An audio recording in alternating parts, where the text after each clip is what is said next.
Article. You've heard us talk about Article for some time now. And if you're looking to upgrade any room in your house, think of Article. Article offers a curated range of mid-century modern, coastal, and Scandi-inspired pieces that not only shine on their own, but also pair seamlessly with nearly any other Article product. This thoughtful design approach makes it incredibly easy to mix and match, helping you create space that feels cohesive and stylish. I have been an Article customer for 8 years now. I've had couches, outdoor furniture, everything that Article has looks nice, modern, new, and lasts. Also, one of my favorite features of Article is they have stuff in stock. I know if you've ever been to furniture shopping, you know what it's like to find a piece of furniture and then find out that it's not available for 8 months or 6 weeks or something crazy like that. Nearly everything Article has is in stock, ready to be shipped when you want it, and their customer service experience is incredible, making the whole process fun and easy. And if by some miracle you're not obsessed with your Article furniture, they make the whole return and exchange process even easier. So what do you have to lose? Check out Article today. Whatever room that you're looking to upgrade, Article has you covered. Indoor, outdoor furniture, office space, it doesn't matter. It's all going to look great with Article.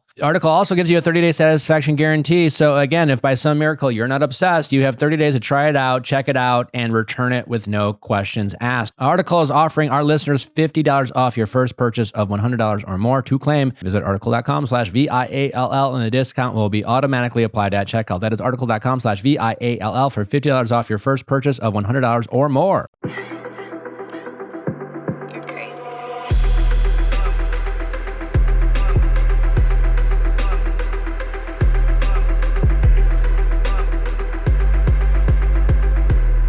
Going?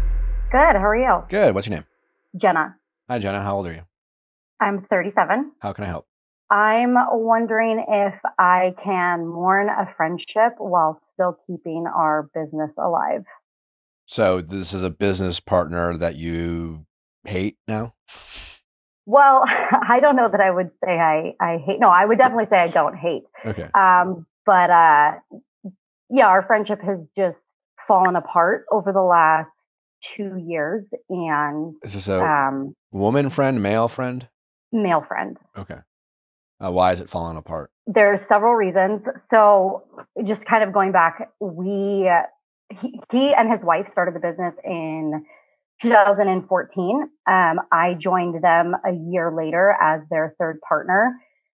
Business was fantastic for years, just growing, and it was the best. It was the best time. I mean, they became my best friends. My husband and I did everything with them.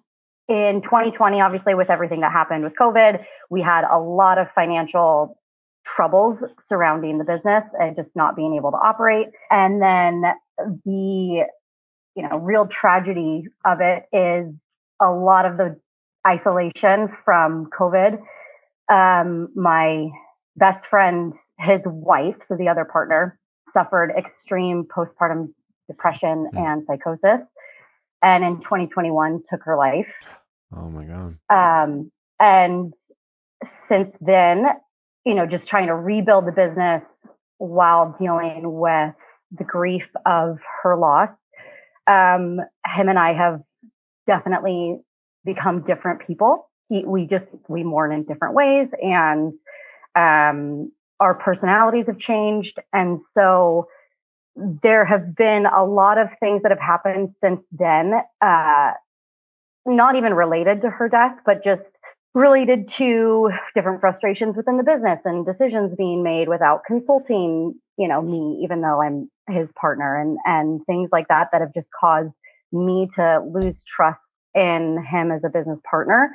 The biggest issue being that fast forward about a year and a half after she passed, sorry, let me back up just quick. We were opening a new brand of our business and a new store, and we had hired someone who was coming in to be the manager, to run the whole operation. And him and I were going to be kind of like just step back, high level, more owners, not operators in this business, because we had been and still are operators in the other business and wanted to continue that while growing this other brand. So she had been hired for that purpose. Within 3 weeks of her arriving, he told me he had feelings for her. And so I asked him, hey, please do not pursue this relationship right now. If you guys become a thing, that means I have to be the one to kind of manage her, to discipline her if it comes to it, to hold her accountable to goals. And right now, I'm not in a space for that. So, 14 months prior to that conversation, his wife, my best friend, had passed. 6 months after my friend died, my baby brother died. And then 5 months later, my dad died. And so this conversation was happening 3 weeks after my dad passed. My daughter had just turned 1 2 weeks prior to this conversation. And 2 weeks and 5 days prior to the conversation, I had found out I was pregnant with my second child. So I was just in I'm not the type that likes to use hormones as an excuse, but I was on the roller coaster. Sure. I was in a space where I could not handle any more kind of drama, turmoil, grief, any of it. I just needed a pause. So I asked him, hey, please, can you just get to know her as a person? Can we get the business open? Literally, we weren't even open yet. Can we just try to get this on a growth track? And then you can pursue whatever you want to pursue. So that was first week of February. By Valentine's Day, they had gone on a date. He was bringing her flowers, full courtship. And for me, right, that moment was okay, there is no consideration for our feelings in this friendship anymore. And to me, that's where it's was a big eye opener. It's this isn't a friendship. This is. Did he respond to you at all when you asked him this? Yeah, he said he would. He said he wouldn't pursue her. And to this day, he will defend that he did not. That he will say she pursued him. Semantics. Right. Yeah. So, and my response is, well, you brought her flowers, so she responded in kind. And he said, well, they were friendship flowers.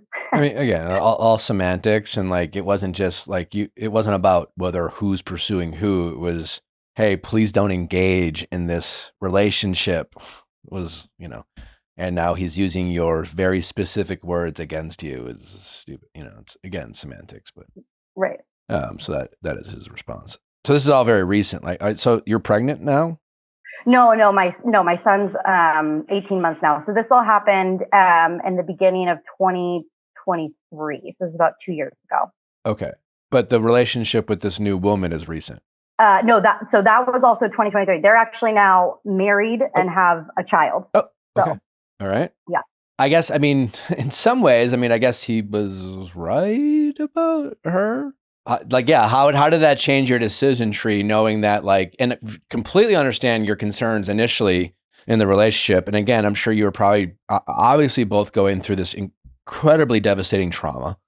And yeah, so he didn't listen to your request. He pursued her, but wouldn't you know it, they fell in love, got married, now have a kid, and good for him. And the business is up and running. And how's that, how did that, from an actual just operational standpoint, how are things going in that direction?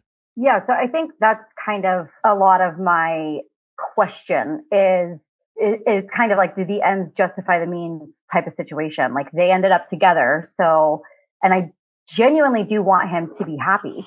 Am I just holding on to a grudge of or this feeling of I was right and need to be validated, even though it wouldn't change anything. But I think for me, what I constantly go back to and what I have trouble with is when we had this conversation, I said, I see this going one of two ways.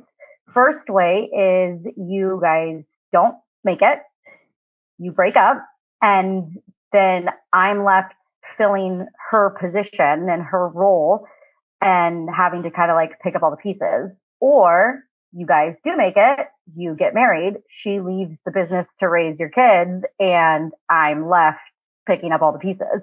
And in either scenario, I don't want that outcome. I don't want to be fully invested or time-wise into this business. We have 3 other businesses that couldn't you replace her? Yeah, well, we could, but I will say we've had a lot of trouble with just trying to find the right people. Sure. Good help is always hard to find, for sure. Right. But the reality is they did make it, and Mhm. they got married and found a child from it, Right. So yeah, I mean, if and business is business, like it's, and good help is always hard, like anyway. So yeah, so say more. So we're Yeah. So the business is so I went on maternity leave when I came. So like I kind of said in the beginning, these are similar businesses, similar industry, but different brands. okay. And when I came back from maternity leave, we had a conversation, and the conversation was, you're going to take the new brand, I'm going to take the established brand. There was no discussion. There was no, He like, told you this? yes, he told me this, which I had an issue with, just the way it was like, this is what's happening when, again, like, we're equal partners. Like, I feel like I should have some sort of say in what I'm doing. Because previously we had always been like, these are my strengths, these are your strengths. Let's, more from like an operational standpoint, in each business, do what we're good at, instead of, let's separate the business and you do everything here and I'll do everything here, just because there are certain things that I'm not good at, that I don't like, I don't have any desire to do, nor do I do them well. So I, try to stay away from those things or hire someone to do them. So when I came back from maternity leave, that was the discussion. And of course I got the brand with that, there was the newer one that was less established, that was also with his girlfriend at the time, now wife. And again, The one was that you putting initially hired her to operationally run. right. But like, the brand wasn't, it's not that it wasn't doing fine. It was doing fine. Well, no, actually, no. Let me take that back. It was not doing fine. It was like losing upwards of $15,000 to $20,000 a month. But it's not like that was your bottom line and his. You guys were still sharing in all the profits or losses Right. operationally. It was just like Right. more work for you, and he was taking over something that was kind of like not running itself, but like less issues, less problems, For sure. For Yeah. sure. Yeah. And so, so I got the business. And then did you push back at all when he presented this new, like, here's what we're going to do?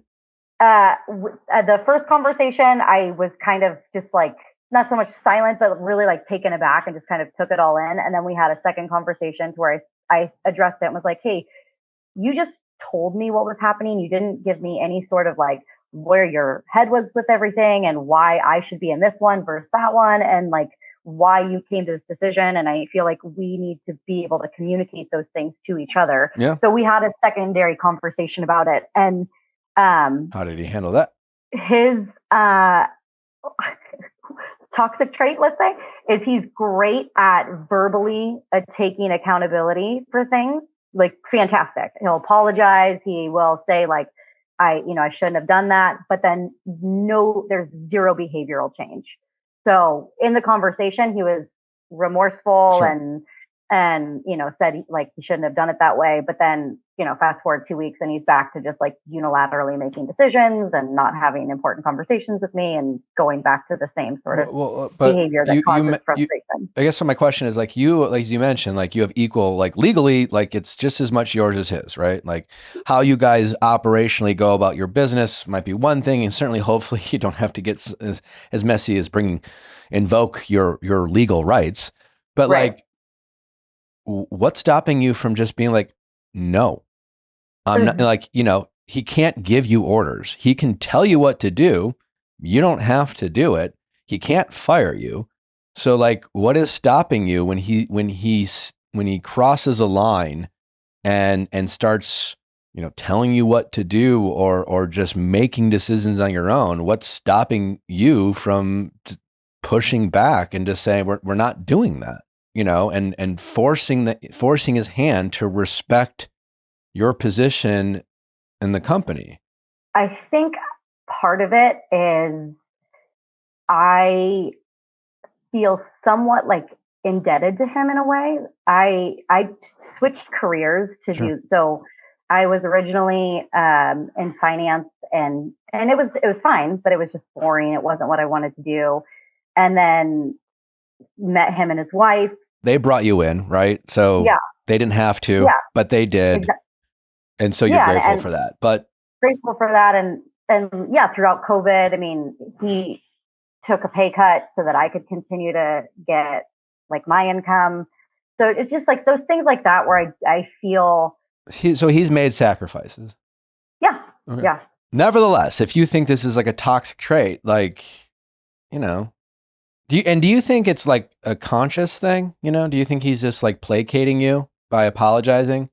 Or do you think it's just more like life comes at him fast and he feels like in the moment he's just making a decision that whatever he thinks is best for the company and he does it, and then he's just like not he's just like he's just not being considerate to his partner to say, I want to run this by you. He's just like, I don't know, just like this is what we need to do. I'm just gonna fucking do it. Or do you think it's more malicious than that? No, I think it's the former. In fact, he has literally said exactly that. Like, I will make the best decision for the company, and I think you would agree with my decision making, so that's why I do it. How often have you like girlfriend, now wife aside, how often do you disagree with his decision making? On the big things, there have been a couple instances where I would have liked to have been considered. Like there was well, there's a difference between situation like to have been considered and saying, hey man, like I wouldn't have done that. And like the Yeah. fact that so just, I want to be clear, there's two Yeah. very different situations. Sure. So what is it more the former or the latter? No, it's more the I should have been a part of that conversation. You should not have made that decision without consulting me. There have been instances like that. But was it the process or the decision that you had the problem with? The decision. So you didn't like his decision? Correct. Okay. Yeah, there have been big money costing us issues, like moving forward with certain projects. What did he say to that? He says, I'll do better next time. And then the next time happens and then we're in the same exact position. Okay. And but again, I don't know how big these decisions are, but when money is involved and he's costing you money, like he can certainly understand that. Let me ask you this. Do you know if you were right or he was right about these decisions you didn't agree with, that he went forward without you? On the ones that we've had issues with, I've been right in every single one of them. Okay. So it's like, for example, moving forward with like a certain marketing company that they want 30 grand up front. And then within 3 months, they're not performing. So and we get like none of the money back. Or we've had issues with lease agreements where there was something that was put in the lease that what shouldn't have been in there. And now we're on the hook for $500,000 of XYZ. So things like that, where I just like things were signed unilaterally. I was not brought into conversations when it's like my name's on this. How is he allowed to spend without your approval?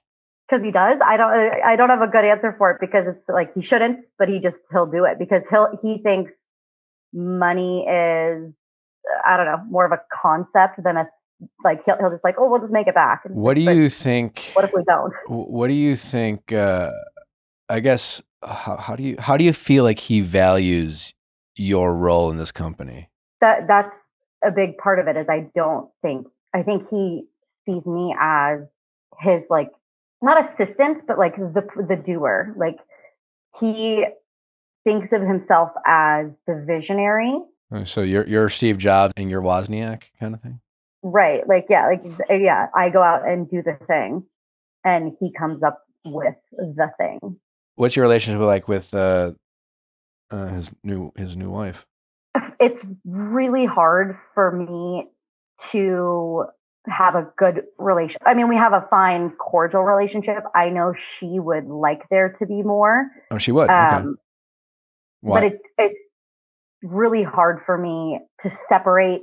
I think that's kind of like the crux of what I'm asking kind of help for, is how do I separate relationship, friendship from business? Because my feelings towards her are too wrapped up in, you did not deliver on what we brought you out to do, on what we paid you for. And now you want like a friendship, but my life is worse off because of this business and the position now I am in to try to save this business. And I maybe incorrectly like assign blame to them for that. Okay. Well, I as far as that relationship goes and the fact that you asked him not to date her and he didn't listen to you and they ended up getting married and having a kid, I definitely think you need to let that go. Okay. I mean, you know, I you were wrong, it's like, and you weren't wrong about how it would impact your life. You were just wrong about his personal life. Mm-hmm. Like, you just have to be happy for him. The friend side of you needs to be happy that this man lost his wife in a very tragic and sad way and was able to find happiness again in ways that many people in his position never do. Mm-hmm. And to hold a grudge for him not making rational decisions that, impacted you for sure.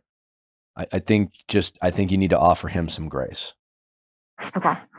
So that in the other aspects of business where he doesn't, check in with you and does things that he shouldn't do from a business standpoint, that you can think more clearly about how you really feel about a situation so that you can address it honestly. So with that, I think you need to just, especially because I was curious if she wanted to be close with you, because I was wondering if did she kind of you were his ex-wife's best friend, and I wasn't sure, but if she's embracing you, I would lean into that. I mean, it's only even from a business standpoint, keeping her at arm's length and holding a grudge against her for something that was outside of her control. I mean, she fell in love with a guy that, sure, she got a job. It's happened before. It wasn't he's HR, so he took a risk. It worked out. They fell in love. They had a kid. And you certainly don't want unnecessary contention where he feels like he has to protect his relationship over his business partner. It's just it's unnecessary drama and tension and energy that you kind of need to get over again, so that you can address the more relevant issues with a clear mind. Mm-hmm. And not allow them to project any because right now they would be in a position to make excuses, but oh, well, you don't even allow her to come in, it's you don't allow, it's do you have an issue? You blame it on grudges. Right. And they would be partly right. Mm-hmm. So yeah, I would let that go if you can, because they were right. And then as far as the other stuff, I think you just, you got to be a little bit more stern, and you have to be willing to say no, and say, hey man, I don't want to keep doing what I'm doing in the manner in which I'm doing. And two, I can't, I'm burning out. I need you to step in and help. And you apologize for things that I don't feel like you're sorry for, because it doesn't change what you're doing. And then at some point, you're just going to have to invoke the power that you do have and try to stop him from doing it, and be, I don't know, a little bit more difficult in that regard. We've had that conversation that you said at the very end of, I'm burnt out, I need help, twice in the last 3 weeks, 4 weeks. And I mean, he'll help. His way of helping is, what do you need help with? And I can appreciate the asking for help, but it's I am working from 6 a.m. to 10 p.m. some days. It's I just need you to come in to the store and just be the person who's there. But he does not want to do that. Either do you. Yeah. And the difference is you're willing to show up and he doesn't. Yes. I mean, if it comes down to it, you just be like, hey, I'm not coming in today. Mm-hmm. This is what I'm hearing from you, but it sounds like he just knows that you're going to show up, so he doesn't. Mm-hmm. And I hate that. It's if you've gotten to this point, I mean, if you have a business partner where you're saying, I need help, and he's like, yeah, sure, but doesn't when it's like, hey, I'm working 18 hours a day every day. I can't keep doing that. I got kids too. I got a family. I'm burnt out. I'm like, if you're not going to help me, then we're going to suffer. And you got to make your problem his problem. Yeah. And right now, it's still not a problem for him because you get the job done. Yeah. Yeah. I don't like letting people down. I don't like, I have to feel like I have a staff that depends on me and, our clients. Yeah. I think you just need to keep fighting with him a little bit, not fighting, but you have to be less of a pushover, I guess. And then you have to just not take no action for an answer, and you have to keep fucking complaining until it's just like, dude, is it like you kind of ask, are you going to make me just not show up and let this business fail and have it cost both of us? Because again, I just simply can't keep doing this. Mm-hmm. Is he working 18 hours a day? No. And you could say I don't know, maybe we should just get rid of this. Is he benefiting from your hard work in a way that could he afford for, what if just game theory kind of thing. Let's say you just said, fuck it. I quit. Operationally, I quit. Not necessarily, because again, you're playing the role of an employee. Yeah. Right? You still own the business. You could quit as an employee and then let the chips fall where they may. And if you guys make money, you'll take the money. If you lose money, well, it costs you both. But operationally, you could quit. Again, I'm not saying you're going to, and I'm not saying that's the best option, but just what would he do? Would it cost him so much that he would feel it? He has money. We both have money invested into the business.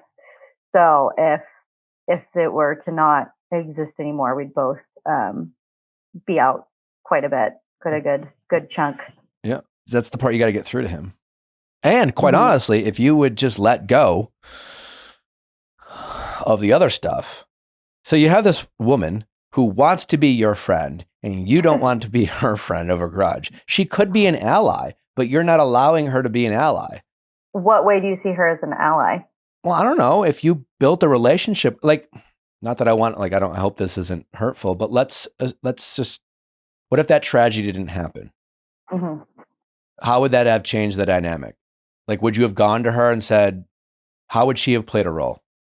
Your best friend. Oh, in this situation?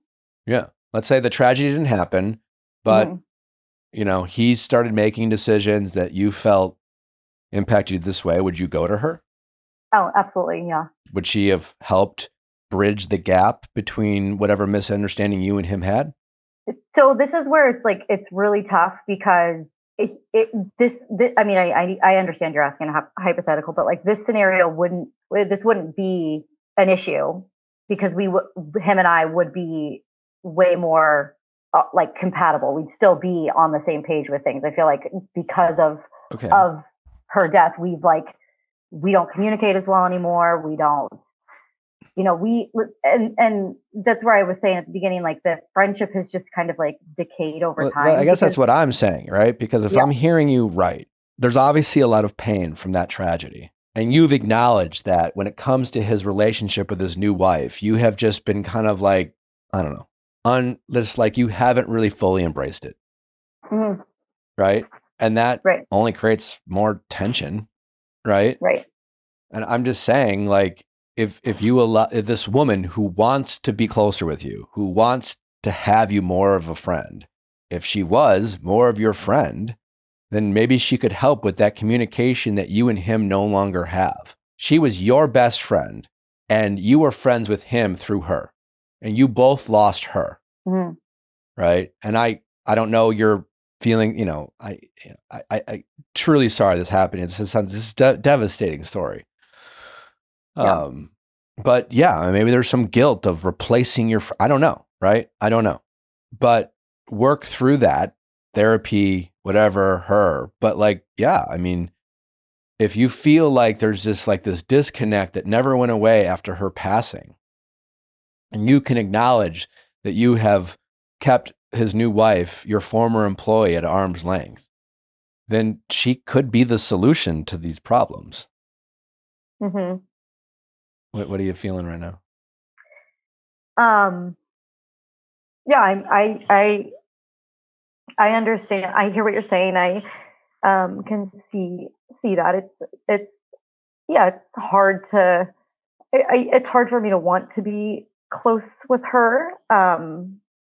Not just as feeling like a replacement of my friend, but that feeling is there for sure. Like I it feels like he's replaced her, and so part of me like needs to not Yeah. in order to not necessarily keep her memory alive, but just like honor her, I guess, in a way. So Yeah. I mean, it makes sense, but it's also not, it makes sense, but it's not, your approach isn't, I guess, I don't think it's very healthy. This is not my expert opinion, not an expert opinion, but it just doesn't sound that healthy. I right, understand where you're coming from, but you can honor your friend. Like, she has nothing to do with the way you honor her, sure, right? yeah, And obviously, he is allowed to find love again. hmm And how he went about it, certainly we can pick it apart, and whether it was too fast or too soon, I don't know. Maybe it was maybe it was a gift maybe he sees it like a gift from God. I don't, who knows? Like, I don't, again, this is a terrible, terrible tragedy. Like, hmm the worst kind. And I don't know how you get over that. You don't get over it. You just right, you live with it. You learn how to manage it. That's kind of, that is part of life, You deal with it. It's a scar. It will always be there. But you work through it, and you get to a place where that scar fades, and it hurts a little bit less. Did you I mean, how did you grieve? um, it's uh, it's like an ongoing process Yeah. because when she passed, I was 8 months pregnant with my daughter, and so I think part of I know part of me almost like blocked it a Yeah. little bit. I was, You got to protect you your know, child. yeah, and I was very much like operationally like get the staff into therapy, do group sessions with them, and just because everyone was so our staff was like a family, Yeah. and how can I protect him and get him out of the business so he can be with their daughters and didn't really fully like absorb it. People kept checking in on me, and I was like, I'm okay, guys, I'm okay, and genuinely felt like that. And then when my brother died, which was 7 months after that, it was like the ground underneath me was like disappearing. Like I felt like my world was literally like crumbling. And then obviously 5 months after that with my dad dying, it was just like the compounding effect of these three deaths so close together. It's like I haven't been able to sit down with any one specific one and like deal with it. Yeah. So yeah, so like my process has been like all over the place for the last 2 years. And I mean like that part of the grief process is obviously like there's a lot of anger in it, and I part of me wonders like how much of that anger is being misdirected at him, because I don't want to be blindly angry at him, but I also don't, to your point, want to be like a pushover and let him do things because like I have one sympathy for him, and then acknowledging like, well, am I overreacting in this scenario? So it's because everything's so messy in the way our like families and lives are tied together. It's really hard to like kind of branch apart what is genuine, like, no, you were wrong, you should not have done that, and what is I'm having a bad day because I saw a picture of my brother in the morning. So Yeah. yeah. Are you, I mean, it doesn't sound like you have time to deal with your emotions. Like, Yeah. are you in therapy dealing with this? I have a grief group therapy session that I go to, Okay. but that's newer. It's newer. How new? Yeah. In the last 4 weeks. Okay. Find it helpful? Yeah. Yeah. There are parts of it that are helpful for sure. I'm like I'm the type of person who's like, I want steps. Sure. That's why I wanted to like talk to you, because I was like, I really value what you like, the advice you give. I think most of the time I'm like, yeah, that's exactly how I think about it. And so it's like with my scenario, I feel like I can't see clearly. So I want someone to be like, nope, like let it go. Like it's or like no, like dig in deeper. So it's I like to have do this, and Yeah. I you don't know know, if your situation is as simple as you right. wish it was. Yeah, for sure. Because, yeah, I mean, like I said, I do think as far as her and him and that relationship, yeah, I think you need to go over it. I think it would serve Mhm. you well to do that. I Right. understand the challenges behind that and the kind of layers of pain and the subconscious fallout from you doing that and the guilt you might feel. And it's a lot, there's a lot there. Right. I think this group grief thing is good, right? Something. Individual therapy might be helpful too, just to like, workshop this stuff, because I mean, the truth is probably somewhere in the middle, Hmm. and the challenge is because you're not, I mean, my biggest advice to you is you really got to carve out the time to heal. And Yeah. you're not, and you haven't. And you have spent the past 2 years being a mom, focusing on your family, protecting your business, protecting your family, protecting everyone but yourself.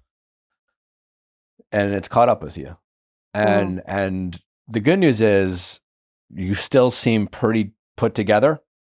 Um, but my concern for you is that, like, if you don't start taking care of yourself, it's going to get worse and worse, and Yeah. you'll get less confident in yourself, and you won't really know how to read a situation without biased, or you can listen to Ask Nick episodes all you want and agree with me, but when it comes to your own life, you're going to have a harder and harder time making clear decisions, because you're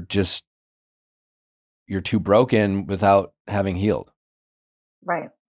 I feel pretty confident in saying that as far as your disconnect with your business partner, I honestly think she's the key. All right. I will work on it. I think to No, you your don't have point, to. I'm I'm like, not saying call her up and be like, "Do you want to be best friends?" But just acknowledge yeah, that reality and take your yeah. time with it. But just try it out. But like, again, that's where maybe talk about that in your group therapy. Mhm. Um, it's an interesting situation. Certainly, I think everyone would listen. That's for sure. It's a fascinating story. But I bet you could probably get some help from that group on how to deal with that. I would be willing to bet everyone in that group can relate to the feelings of guilt from moving on, Mhm. and the wanting to protect the legacy of a friend who is no longer with you, whether it's a friend or a child or a parent or a spouse. I bet that group can very much relate to that in ways that I can't, you know. Mhm. And I bet they'd be able to help you with that. Because when I said, I think she's the key, there's the idea of it, just like, it does not sit well with you. It's like, you really have a mental hurdle, clearly, over it. Yeah, I think that the hurdle is that, because you bring up the point, like you haven't made time to grieve, take care of yourself, and that, and I don't deny that that's 100% the case. And I think my response is, well, I don't have the time because, and again, I fully acknowledge misplaced blame and anger, but like, because she's no longer a part of the business, I'm now having to do my role plus hers. There's And not, that's, yeah, I think, I don't know your day to day. I would yeah, like, you have to make the time, right? Here's an analogy for you. I think what you're saying to me is this: what I'm hearing from you. okay. I'm driving a car. It's almost out of gas, and I'm late for my meeting. And if I stop for gas, I'm going to be even more late, but I don't have enough gas to get there. Hmm. So like, which one's the better option? Right. Neither are great, are ideal, but one is clearly a better solution than the other. Right. Because running out of gas before you get there, you're going to miss the meeting. You're not even going to be late. You're just not going to show up. Yeah. So you have to find the time. You have to make the time. And if that means just coming clean with your business partner to say, I'm breaking down. I'm falling apart. I'm in group therapy. I need to take some mental health. I'm not quitting, but like I need, maybe that specific ask to say, I'm not doing okay. I'm struggling with everything. And I'm still here, but if I don't deal with this, I'm worried about what could happen. Mm-hmm. I don't think he would ignore that. I hope not. Certainly. Yeah. I think you both understand the value of dealing and addressing a mental health crisis. Right. Okay. So I think the big takeaway is remembering that gas analogy and stop making excuses to why you don't have time to deal with not having been able to deal with it yet. Yeah. And then, she's not going to replace her. She's just not. Mm-hmm. Just put up with her and just let her think, I'm not saying use her, but you know what I'm saying? Like she's not going to replace her. Mm-hmm. So you don't have to even worry about that. But she can be someone who helps you, and if she's feeling like she's helping you, she will be more inclined to help you. Yeah. She probably wants so badly to be welcomed by you because she knows you were best friends with her husband's widow. Yeah. And she'd probably be willing to do things for you that you don't even realize, just to curry your favor. You don't strike me as someone who takes advantage of people.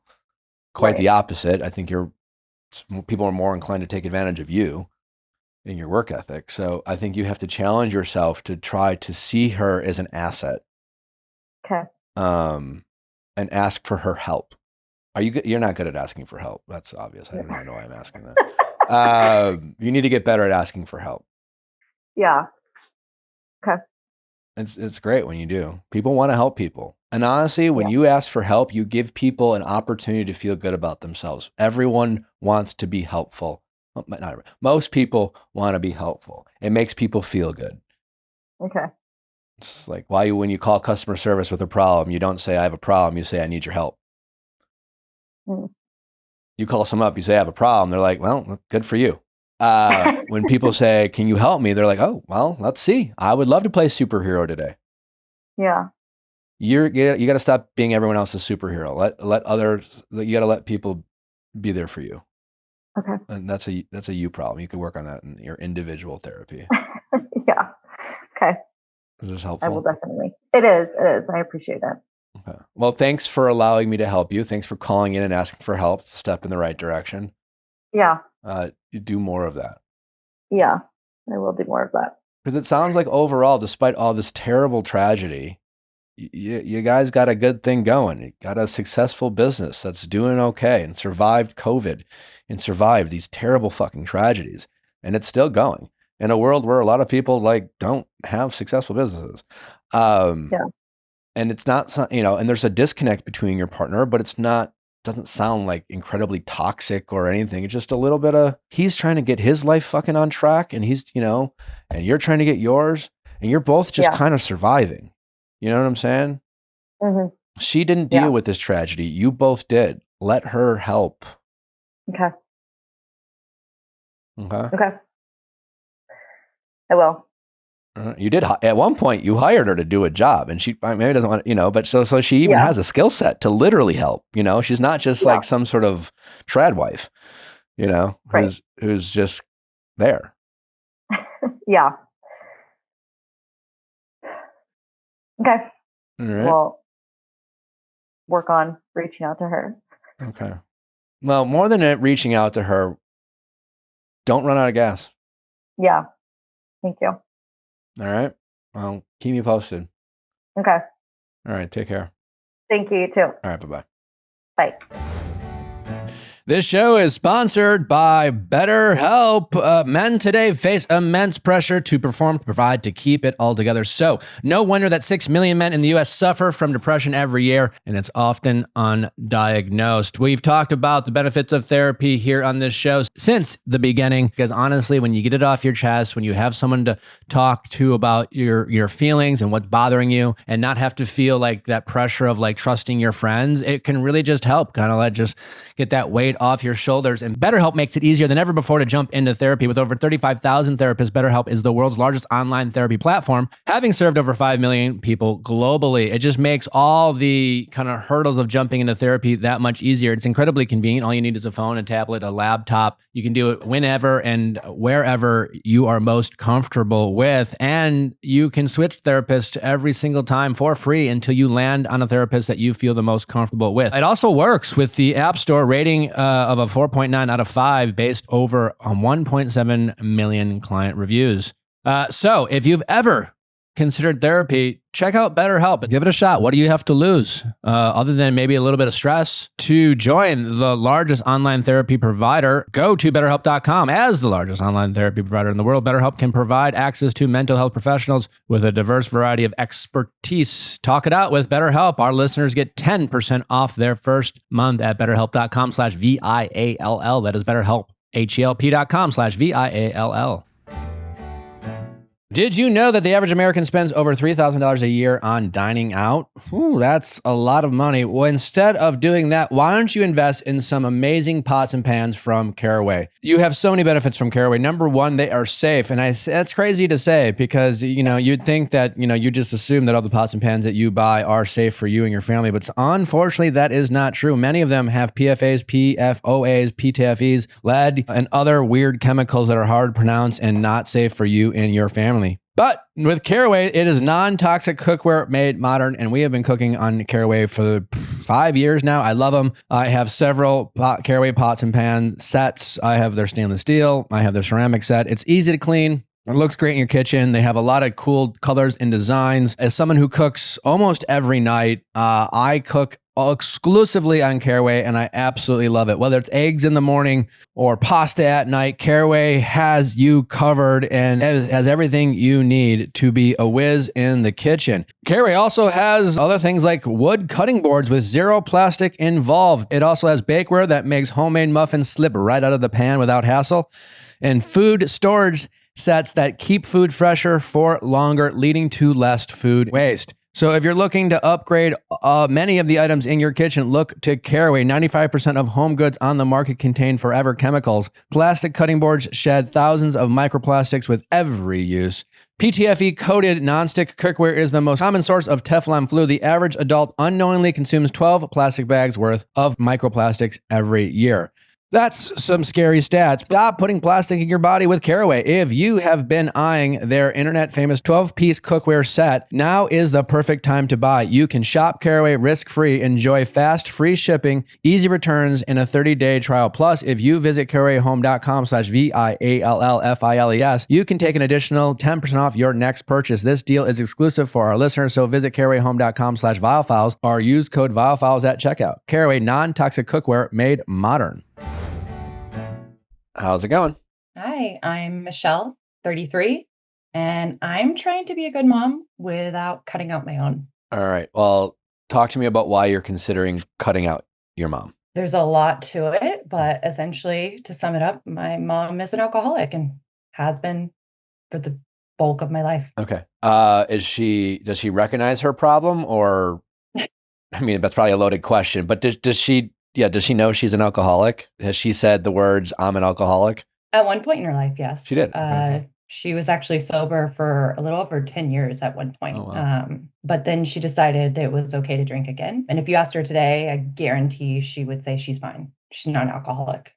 Okay. All right. Well, that sucks. I'm sorry. Yeah. I mean, so you mentioned you have a daughter. How old's your daughter? She's 3. 3. Well, congratulations. Thank you. How is that manifesting into issues with her being around your daughter? Well, I will say it's a good thing because we do not live close. We live states away. Okay. So that's probably helped my sanity a little bit. Yeah. But, her being a baby and whatnot really wasn't an issue. It was more of a me thing and something I was trying to work on myself and just try to like lean on my husband for support, and he understands, right? And I did draw boundaries with her. I set things even when I was pregnant and had a conversation with her. That's before she started drinking again, but I still had a reset with her. So her starting drinking again is relatively recent? I had my daughter like 2021 into 2021. So yeah, it was like variant COVID times. She kind of decided to kickstart again. Yeah. Well, that sucks. Yeah. I imagine that happens with a lot of recovering alcoholics. I bet. Oh yeah. Yeah. I mean, it's not uncommon for sure. Okay, continue. Well, I mean, essentially, I kind of sat with her, had a very deep conversation, felt that it went well. She wasn't drinking at the time. You know, she told me she was going to drink again at some point. My daughter was probably a few months old. I'm going through so much at that point in time that was the last thing I needed to hear. Just kind of curious, what made you sit down with your mom to set some boundaries when she wasn't even drinking? My therapist. But what was your mom doing? She's still an addict at the end of the day without the alcohol. Okay. She never did the work to work on herself. She still has addictive tendencies. She just fueled the alcohol, switched it with like caffeine. So she was drinking constant amount of just Starbucks and you name it, sugar, right? You know what? It's better than alcohol, but she never worked on herself. She never actually went to therapy. She just went to A and stopped drinking. Great, but she never actually tried to make amends. She never had a conversation with me, anyone. Like, she just stopped drinking, which, hey, like, cool, but there's a lot more there. And we never had a great relationship. So going into it, I had a lot of anxiety, like, I don't want us not having a good relationship to be a reason why I don't let you in with my daughter, is kind of the conversation. But I also wanted to set boundaries with her to respect me, as a person, as a mom. So that's kind of where that all came in, because we kind of butt heads a lot just because she has a hard time not seeing that, I'm not her baby anymore, but she was never really a mom to me. So I think she kind of struggles with that a bit. Asked her to go to therapy with me and she declined. So, I mean, that was the best I could do at that point in time. Okay. What would cause you from actually limiting your mom's access to your daughter to the point where she really wouldn't have a relationship with her? To where I'd be very concerned about safety. Well, that's what I'm saying. I mean, I'm guessing right now, like regardless, you can never let your daughter have a sleepover at grandma's house and she could still have a relationship with her. You know what I'm saying? Like, you could say, Mom, I'm not comfortable with you taking her to an amusement park or the zoo. And she could still have a relationship with your daughter. Like it could be supervised visits. So, but like, you know what I'm saying? Like, but it becomes tricky. How so? Because I'm the only one. I'm much older than my siblings. So they didn't really go through her with alcoholism. Our family is a very joint unit. I moved away. So I'm states away. They all live in the same state. She's also the first granddaughter, the only grandchild. Are some of the siblings still minors? No, finally 21. Okay. So, though they're not minors technically. Are they mature? No. Sure. They were babied because my mom was trying to make up for lost time, for sure. But my parents are also still together. And that's also a bit of a struggle because I'm very, very close with my dad. But two things we don't talk about, politics and my mom, because I think it's very hard for me to comprehend why he's stuck with her, because we both have been through quite a lot. And I get it. Marriage is something you work at. I'm married, but I'll never be able to fully comprehend, right? So the dynamics of the family, I think I take on the brunt of like me even like laying down new boundaries.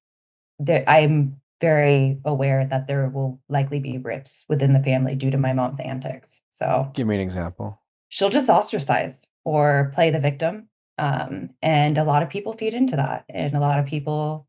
But give me an example about the boundary you might have to set that would ultimately like play. Well, I had one already, actually, that was broken. I actually talked to my dad specifically and told my dad, hey, I do not feel comfortable, nor does my husband, when our daughter is alone with my mom, because she's a functioning alcoholic, yes, but you don't know when she's drinking. She's probably always drinking. She always has a red Solo cup, right? You never know what's in it. And so I told my dad, I don't feel comfortable with her being alone. So you need to be there. Like, if you want to be present grandparents, and I hate to say this, but it's like, if mom wants to be with her, you need to be there too. And what would you be doing in this scenario, or your husband? They want to give us a date night or something, right? Like, go grab some coffee and we'll watch her while y'all are visiting or something. Yeah. So they have a lake house. They might take her out on the boat, right? We might stay in, like, things like that. And that sounds great, but I always am thinking, like, what's going to happen, like, kind of thing. It's just a concern I always have. And are you saying, like, when you enforce this boundary, then you feel like like your dad's like, come on, and your siblings are like, come on, why are you being like this to mom? My siblings very much so. My dad understands. Okay. But it's been broken, where I think my dad became a little bit more lenient, or was like, it's fine. And my mom's like taking her out to lunch without telling us. And we found out later. And we're like, I mean, yeah, everything was fine. But it's like, you did exactly what we asked you not to.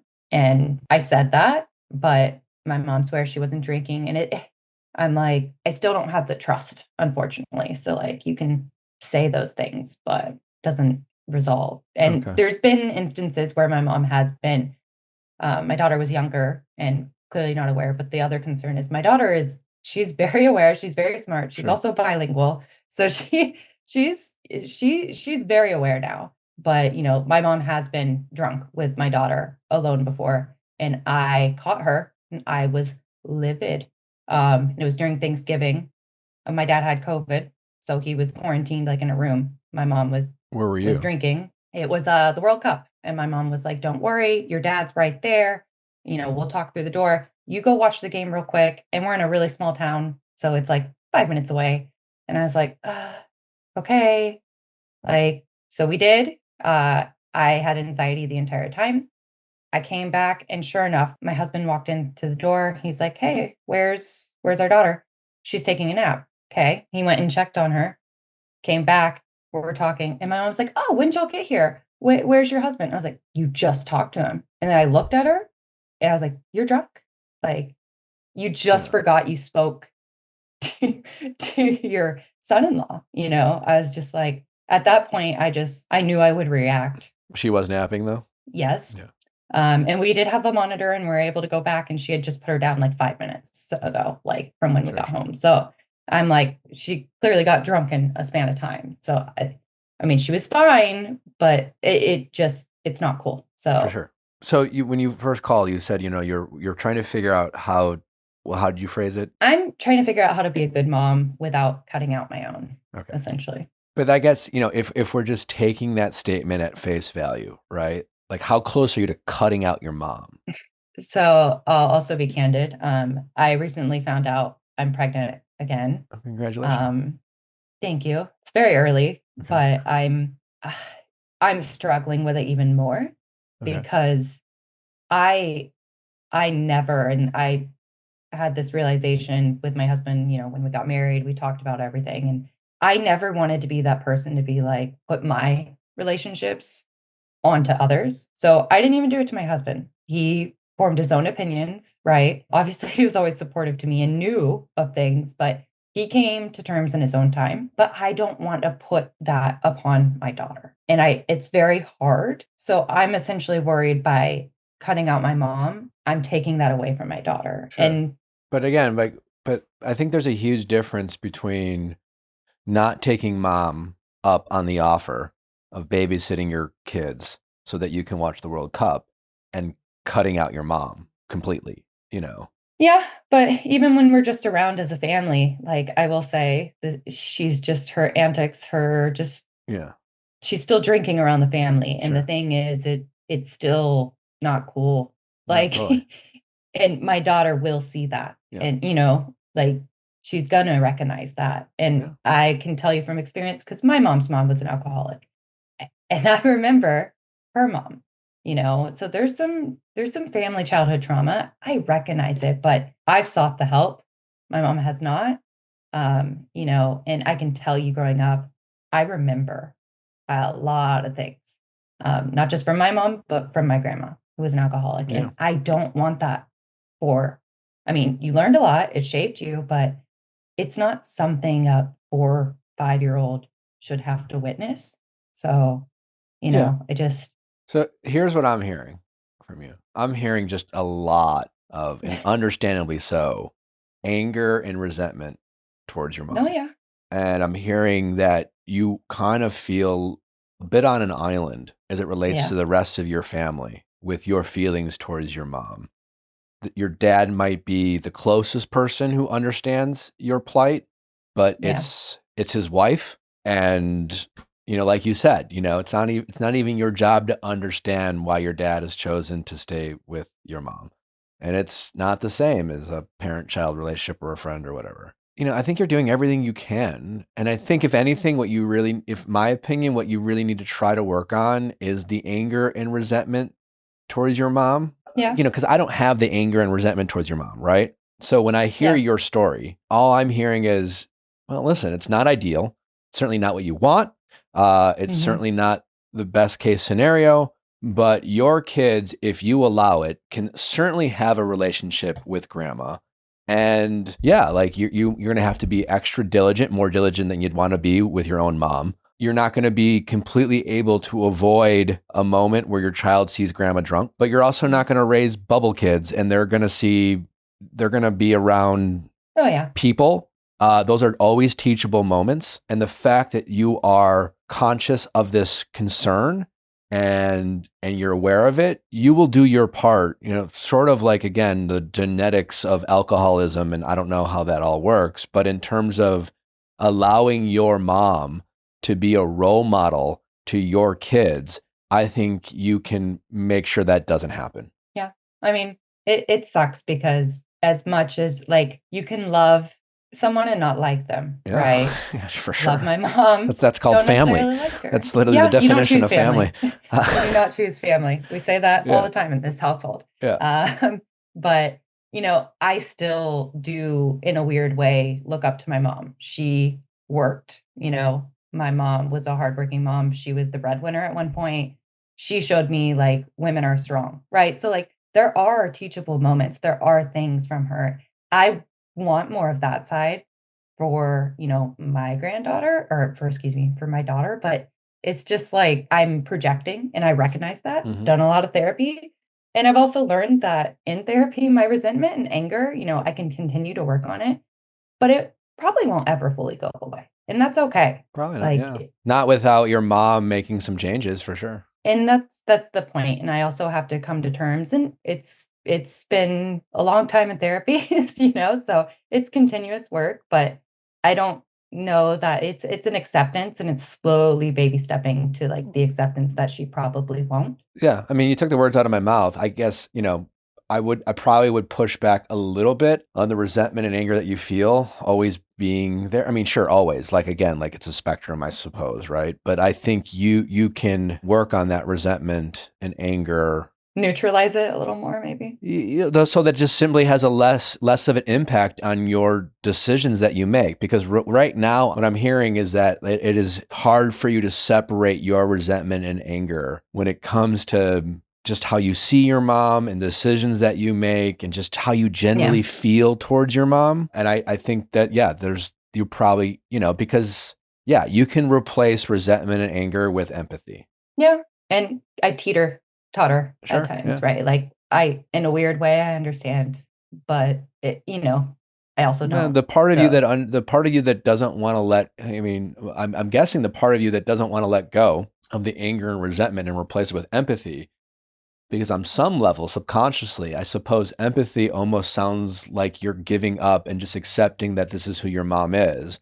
And there's probably a part of you that still believes that your mom is capable of yep. making positive changes. She kicked it once, not necessarily in the best possible way. And maybe it was she didn't see it through and Hmm. knowing that she kind of always just in the back of her mind was going to pick back up drinking as if she could. And again, replaced alcohol with other forms of sugar, caffeine, whatever. And so if you have no expectations of someone, then it's easy to pity them, It's like, Yeah. yeah, you pity people that you have nothing, and pity is, I guess, part of empathy. It's a little I don't know. I don't know where you put in the family, but it sounds shittier than empathy. Empathy sounds nicer than pity. I'd rather have people's empathy. I don't want their pity. Yeah. But honestly, what's the difference? I mean, if you need people to empathize with you, then I suppose you need their pity. I don't know. I don't even know. I wonder what the dictionary says in terms of the definitions. I'd be curious. But what I'm hearing is that's what you're really struggling with, because I'm not hearing we need to cut off grandma. Like, I'm not hearing that. We haven't hit that point. I'm worried about that point. Sure. But no. But like, let's cross that bridge when it gets there. But I also, I think there's a difference between not having the relationship that you wish your kids would have with grandma if she was healthy, and the boundaries that you're forced to set with mom that stops her from organically just having your normal grandma-child relationship that I imagine you envisioned for yourself and for your mom in a perfect scenario. Yeah. And that is causing that anger and resentment. And I'm guessing there's a part of you that's thinking, my own kids aren't enough for you to just deal with your fucking shit. Yeah. Yeah. I think going back to, honestly, part of the, I always didn't have a great relationship, kind of starting to rebuild to some extent with my mom, when she was sober. I knew it was never going to be 100%, but we were getting better.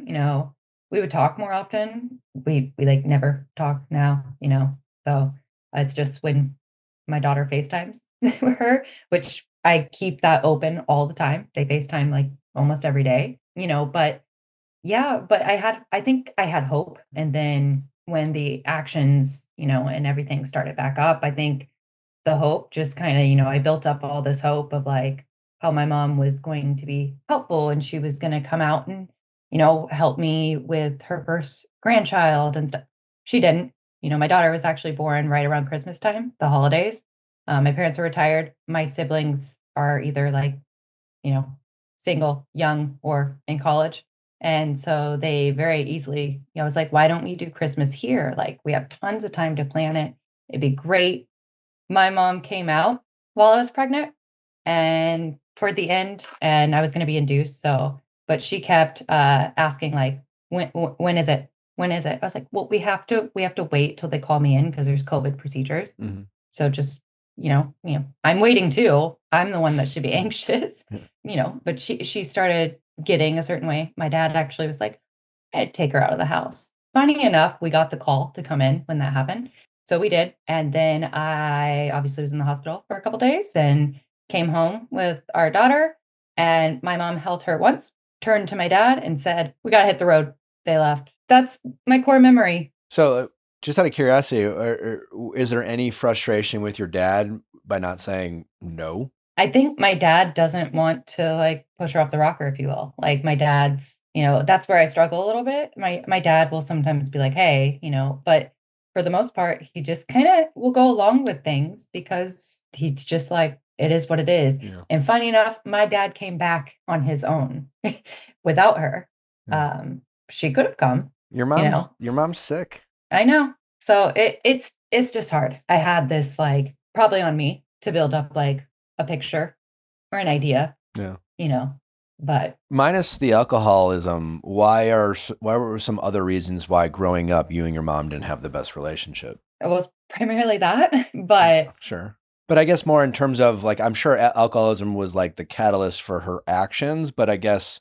Yeah. My mom had a lot of, I'm very aware, like her mom was an alcoholic. And so she had a lot of childhood trauma herself. It was very obvious she was depressed and has anxiety. I mean, it's not diagnosed, but it's pretty clear. I didn't know that as a kid. I recognize that now, but I can see now, like some of the things she did, how it took its toll on me.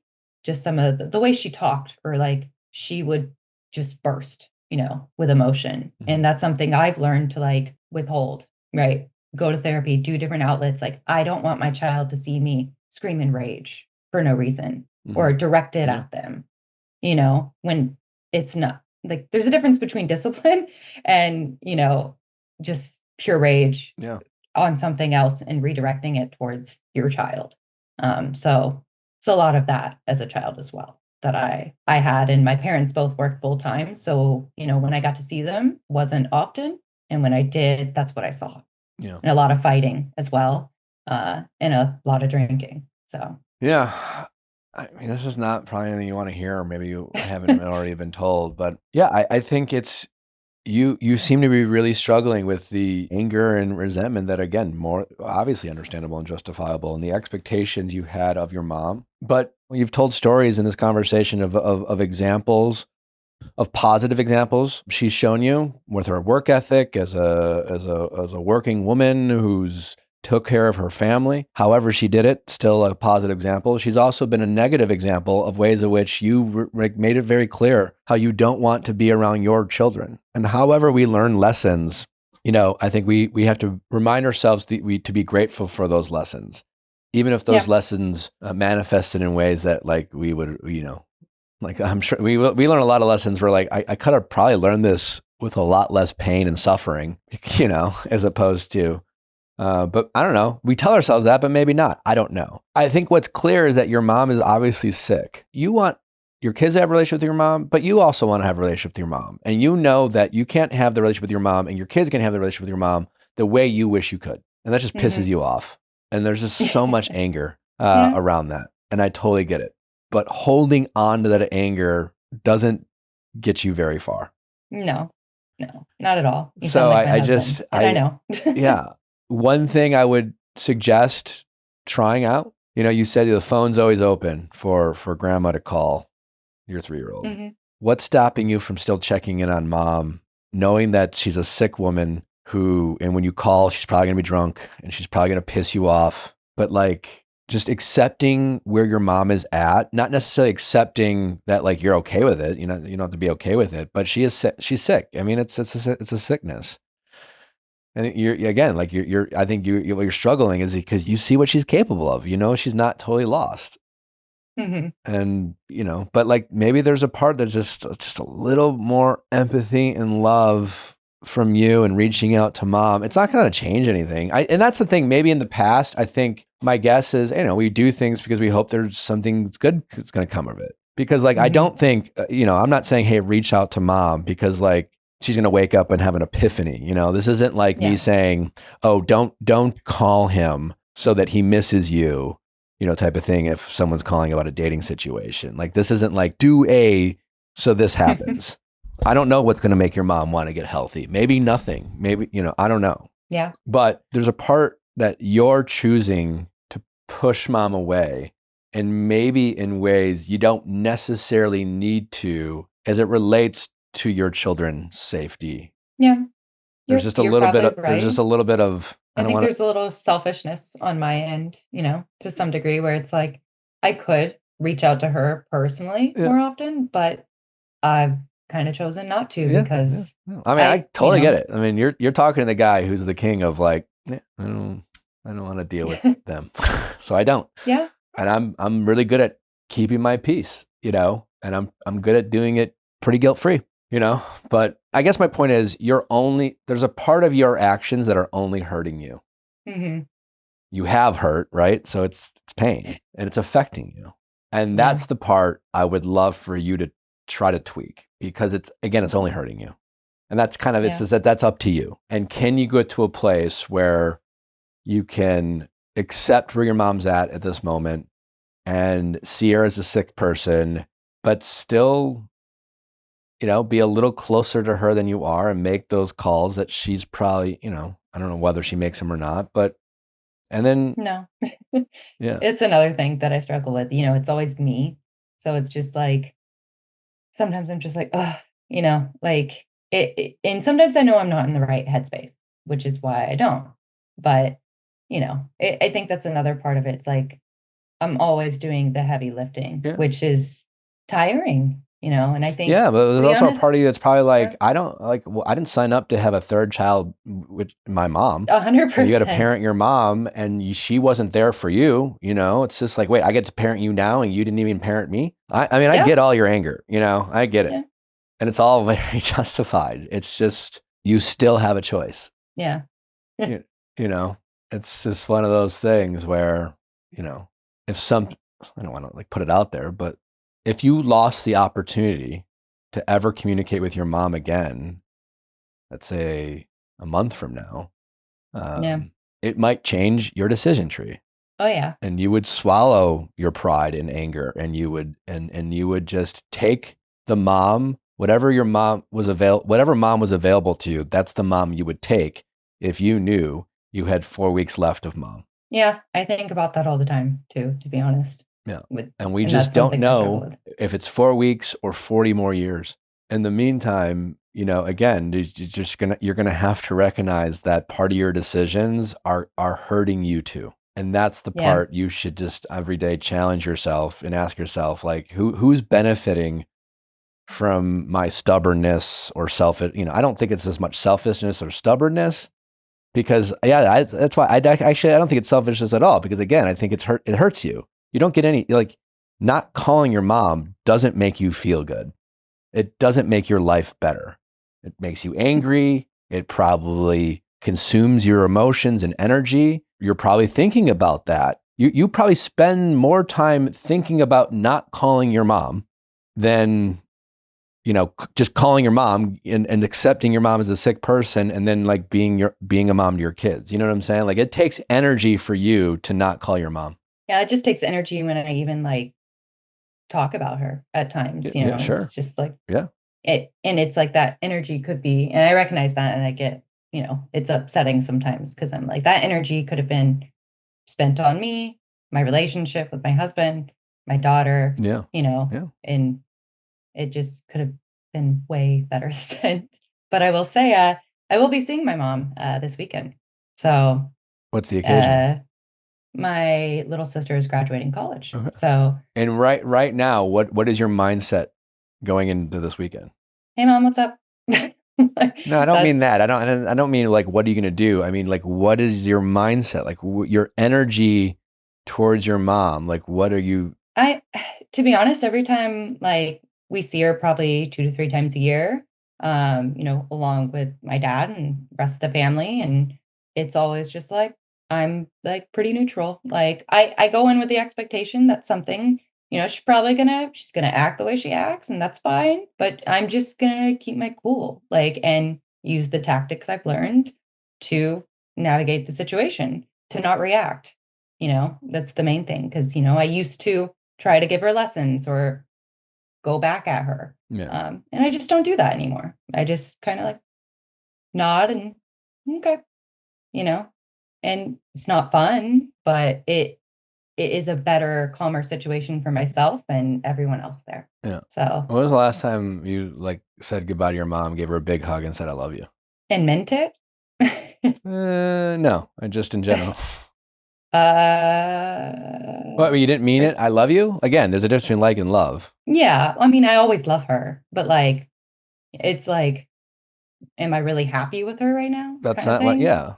Yeah. That's Of not what course I'm I love asking. her. I'm not asking if you're happy with her, Yeah. I'm not asking, I'm not saying, hey, I love who you are. You don't love who you are. Yeah. But I saw her for Thanksgiving last year, okay. and that's, said bye. I gave everyone a big hug. She was, of course, part of saying goodbye to everyone.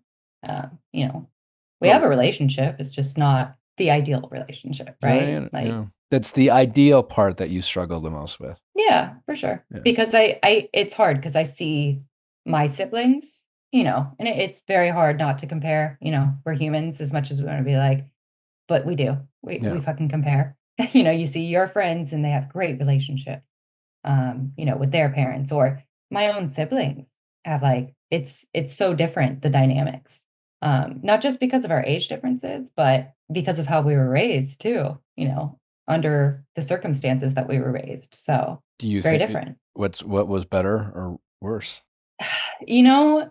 I have no regrets because I learned a lot. So, but there's always, you kind of look and you're like, man, even though I had a mom that was pretty frantic and stuff, like she wasn't drinking. She wasn't, you didn't have to like take care of her. You didn't have to do these things, and witness that. So you don't have, I mean, they might have unknowing trauma, to certain degrees. We all have childhood trauma, whether we want to admit it or not, but it's different trauma, that they experienced than me. So on one hand, I'm like happy for them, I really am, because I'm like, I talked to my sister, she's 21, we're what, 12, 13 years apart.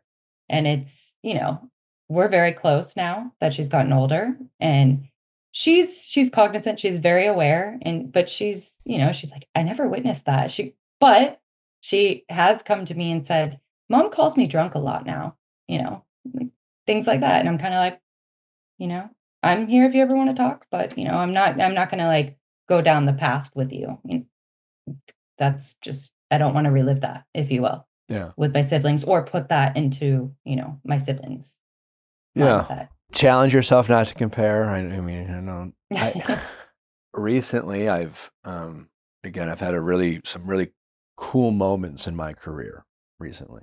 Pretty big milestones of success recently, which has obviously caused me to reflect on the past 10 years of my career, which have been kind of different, when I moved to LA and kind of tried to take advantage of this opportunity that going on reality TV gave me. And in the earlier years of being done with filming TV, of the Bachelor franchise and kind of going out on my own, so to speak, like I was, the franchise was essentially done with me.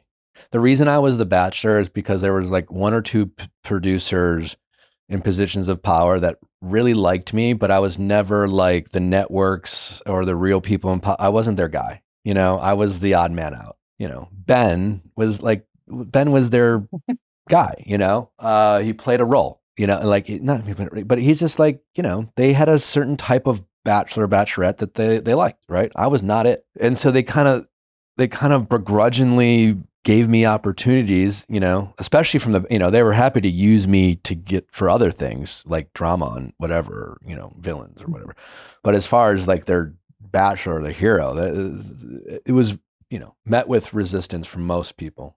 And so that when I was done, I really got the call, so to speak, the opportunities that came with it, hey, we want you to do this. We want, show up here, show up there, job offers, opportunities. Like my phone never rang for them, really. It was a bunch of other people. And I had certain feelings about that for sure. How do you not, to feel like, man, I gave you guys a lot. I mean, I gave you like a lot of my life and like personal feelings and just like and you guys benefited greatly from it. And now, not that I didn't, I certainly was very grateful, but like it was hard not to feel a certain way about it. I can tell you sitting where I am now, if I got those opportunities, I wouldn't be sitting here today, because, I was forced to go out on my own and make it on my own. I was forced to like not have people say, well, here's a job opportunity. Here's a job opportunity. Well, also those job opportunities kept other people just comfortable enough not to take certain risks. And I'm so grateful that I didn't get those calls now. I'm so grateful because the truth is I would have said yes to them. I wanted to be wanted, and then I wasn't. And if I was wanted, I would have comfortably taken those opportunities, which were great opportunities, but I wouldn't have gone on my own and I wouldn't have figured it out. I wouldn't have done what I've done and now be in a position that, where I'm at, which is leaps and bounds past where most of them are in terms of, certain things. And it's just like, it takes a few years to figure it out. But like, for me, it's just like, Jesus Christ, it's almost like scary to think that the only reason I'm sitting here was something outside of my control. Cause I'm, you hear me, I'm so big on controlling what you control. And, it's like, be the driver of your life. But the reality is like, sometimes like, we get dealt certain things and then in the moment feel unfair or bullshit. And it's just easy to resent certain things. Yeah. But sometimes those obstacles force us and challenge us to do things we don't want to do, but it, makes us more resilient and it makes us do things that other people might not be forced to do. And it puts us in positions to reap certain benefits that we wouldn't otherwise get if we weren't forced to be resilient and go on our own. Does any of this make sense? Yeah. 100%. Try to, and it's like in the moment, I get it, but like just, when you're feeling those feelings of resentment and you're feeling those feelings of frustration and anger, they're natural and they're normal, but try not to have those feelings stop you from pushing forward and moving on and still focus on having positive relationships, with people That's just my big takeaway. It's just like everything you're going through is valid, and you seem like you're making some really healthy choices for the most part. But there are things that sounds like from time to time you do that, again, don't serve you. They only hurt you. And you're doing it kind of out of anger and spite. And it's just try to challenge yourself to ask yourself, you said you call yourself selfish. It's not selfishness. It's stubbornness. It's the opposite, because it's not helping you. It's hurting you, Yeah. and just do things that help you, either whether it's the short run or the long run. And the long run is always more important than the short run, because the short one just comes and goes in the blink of an eye. But things that like allow you to have, be a better mother to your kids in the long run and be a healthier mom. And like, you said it yourself, your 3-year-old already is very self-aware, understands the energy that mom and dad bring every day. And you holding on to that negative energy to your mom is something your daughter is going to pick up on, Oh, yeah. and let that be your motivation so that she doesn't just feel that energy, and again, use it as a teachable moment so that like when your daughter gets older, she can have that empathy and grace for grandma and just see grandma as a sick person, because she has no expectations of grandma, because she doesn't know what a grandma's supposed to be. And many people don't get an opportunity to even have grandparents because they're dead and they don't live long enough. And it's just try not to let your anger, that's very valid and justifiable, just make a bad situation worse. I appreciate it. Yeah, you're right. My therapist even kind of worked on a tactic with me when those things come up. You feel them, but they're not warranted. They're not good for you right now. So like, let's put them in the safe, put the code, lock it away, and we'll unpack it in therapy. And then we'll lock it again. Yeah. And come back and visit it. Yeah. And it's so annoying. It's really, it's really annoying being like the bigger person, or the person who always has to make healthy decisions. Sometimes we just want to be fucking toxic and get it out. Sometimes we want that short-term gratification that just like, ugh. And you're allowed that, but from time, just try to see the big picture. Yeah. It's just better for everyone, and most importantly for yourself. Yeah. Well, I appreciate it, Nick. Thank you. All right. Well, hopefully this was helpful. Yes. Thank you. It was validating too. All right. Well, take care, and give mom a big hug next time, and try to mean it. I will. All right. I will. I'll see you this weekend. So. All right. Take care. All right. Thank y'all. All right. Bye-bye. Bye. Smart money moves are all about getting more out of every dollar. With Rocket Money, you can easily find forgotten subscriptions and have them negotiate bills for you. Putting money back in your pocket with all those savings, Rocket Money practically pays for itself. Rocket Money is a personal finance app that helps you find and cancel unwanted subscriptions, monitors your spending, and helps you lower your bills so that you can grow your savings. See all of your subscriptions in one place and know exactly where your money is going for ones you don't want anymore. Rocket Money can help cancel them. I myself saved over $1,000 by using Rocket Money. It was shocking how many unwanted subscriptions and unused subscriptions I had on my phone until I found Rocket Money. Rocket Money's dashboard gives you a clear view of your expenses across all of your accounts. You can easily create a personalized budget with customized categories to help keep your spending on track. See your monthly spending trends in each category to know exactly where your money is going. Get alerts if bill increases in price, there's unusual spending activity, or if you're close to going over budget. The new goals feature automatically saves money for you, so you don't have to think of it. Help pay off bills, put away money for a house, or just build your savings. Rocket Money makes it easier. Rocket Money will even try to negotiate lower bills for you. They automatically scan your bills to find opportunities to save. Then you can ask them to negotiate for you. They'll deal with customer service so that you don't have to. Rocket Money has over 5 million users and has saved a total of $500 million in canceled subscriptions, saving members up to $740 a year when they use all the app's premium features. Cancel your unwanted subscriptions and reach your financial goals faster with Rocket Money. Download the Rocket Money app and enter my show name, the Viall Files, in the surveys so that they know we sent you. Don't wait. Download the Rocket Money app today and tell them you heard about them from our show.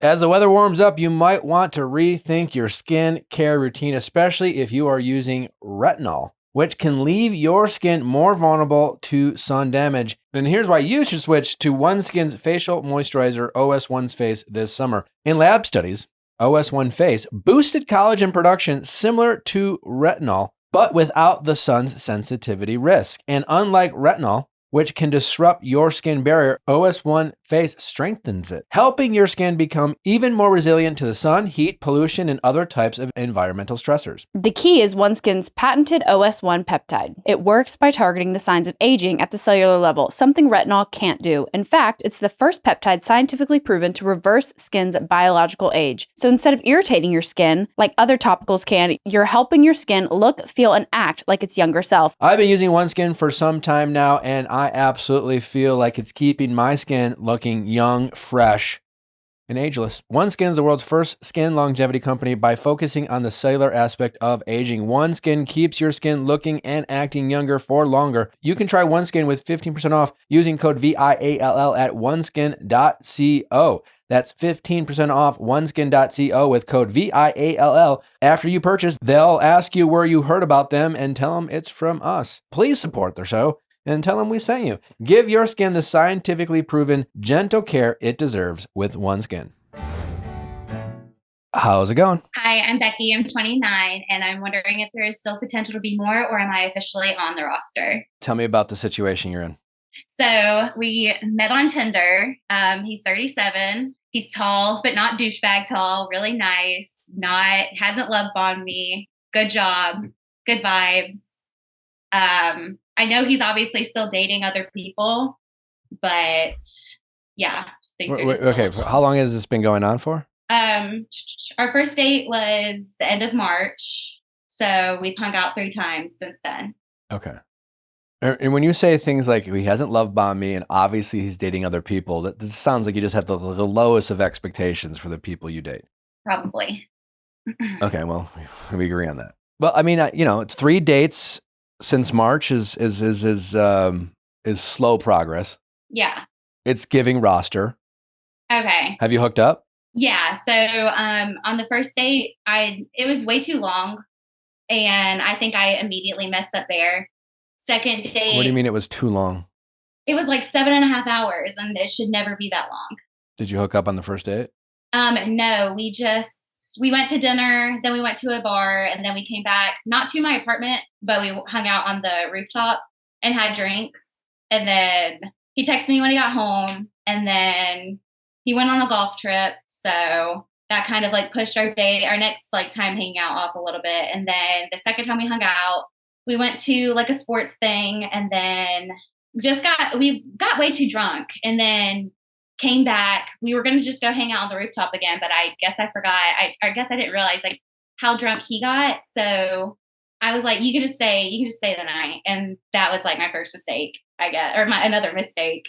But then he obviously stayed the night. We were in bed, we were making out. We didn't have sex, but the next day we like briefly talked, and then didn't hear from him for a couple of days, which was normal. That wasn't not like, the communication has been very much like consistent, but this last time we hung out, we did have sex. So I just kind of was hoping that it would have been more. Like it would have been he would have shown more. Why did you choose to have sex with him on this third date versus say the second date? I have really bad anxiety, so I just didn't want to do it to myself. Like I knew if I would have like hooked up with him on the second date and like my question is less about why didn't you have sex on the second date, but it's more about what was different about the third date where you didn't, that like, hey, I had anxiety, so I didn't want to do it on the second date, but why was the anxiety not there on the third date? Like what changed? Well, it definitely was, but I just like, I don't know. I just liked him. I just realized like I liked him more than I did like on the second date. I don't know. It's just like it's a weird vibe now, because I would have thought after I guess it's been there, done that, but I just feel like I'm being breadcrumbed, and I just wish like he would not breadcrumb me. What do you mean by breadcrumbed? So last time we hung out was on Friday. I stayed the night with him, didn't hear from him on Saturday. I texted him on Sunday, just like I was at like, and that's just kind of how we text, like sporadically. And then I heard from him on a couple days later. He was asking how my week was. I told him how my week was, yada, yada, yada. We got into, and then I regretted this immediately when I said it. I said, what does the rest of your week look like?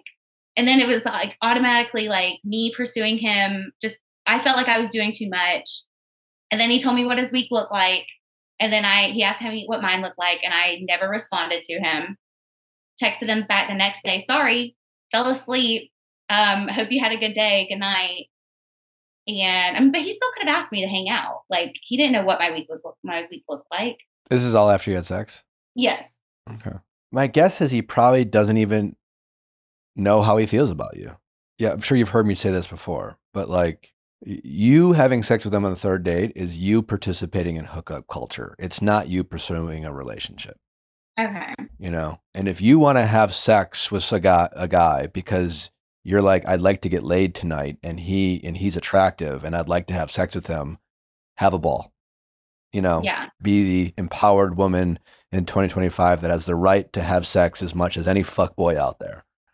But the reality is sex to everyone has consequences, right? And the consequences of having sex with men early in the dating stage is that it just like, it changes their interests.